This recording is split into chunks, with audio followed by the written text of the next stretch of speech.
ప్రకాశం జిల్లా గిద్దలూరులో తొలి ఏకాదశి సందర్భంగా ఆలయాలు భక్తులతో కిటకిటలాడుతున్నాయి. గిద్దలూరు పట్టణంలోని రాచర్ల రోడ్లో వెంకటేశ్వర స్వామి ఆలయానికి పెద్ద సంఖ్యలో భక్తులు విచ్చేసి స్వామివారిని దర్శించుకున్నారు. తొలి ఏకాదశి హిందువులకు అత్యంత పవిత్రమని ఆలయ ప్రధాన అర్చకులు రాజేష్ శాస్త్రి తెలిపారు. తొలి ఏకాదశి పండుగను ఎక్కువగా రైతులు జరుపుకుంటారని, ఏరువాక పౌర్ణమి తర్వాత వచ్చే తొలి ఏకాదశి నాడు పేలాలు, బెల్లం కలిపి శ్రీ మహావిష్ణువుకు నైవేద్యంగా పెట్టడం ఆనవాయితీగా వస్తుందని తెలిపారు.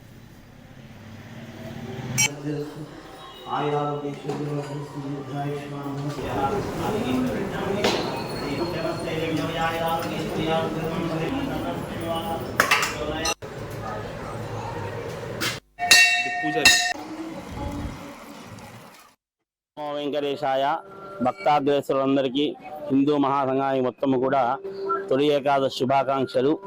ఈ తొలి ఏకాదశి మన హిందూ సంప్రదాయం ప్రకారము మొదటి పండుగ. దీనినే శయన ఏకాదశి కూడా అని అంటారు.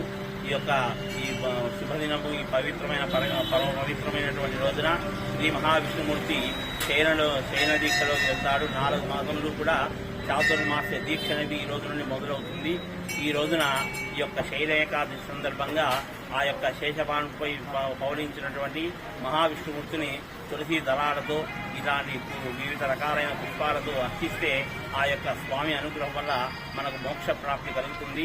అలాగనే ఈరోజు బుధవారము, ఇంకా ఈ తొలి ఏకాదశి పండుగ కూడా ఈరోజు ఏకాదశి అయిందాన శ్రీ మహావిష్ణుమూర్తి అనుగ్రహ రూపంగా ఉన్నటువంటి శ్రీరాముడు, శ్రీకృష్ణుడు, వెంకటేశ్వర స్వామి వీరందరినీ కూడా ఈ రోజున పూజించడము, విష్ణు సహస్రనామ స్తోత్రం అనేది పారాయణం చేసినను కూడా ఆ మహావిష్ణువు అనుగ్రహం వల్ల సిరి సంపదలతో లోకం మొత్తం కూడా తొలతూగుతుందని అందరికీ కూడా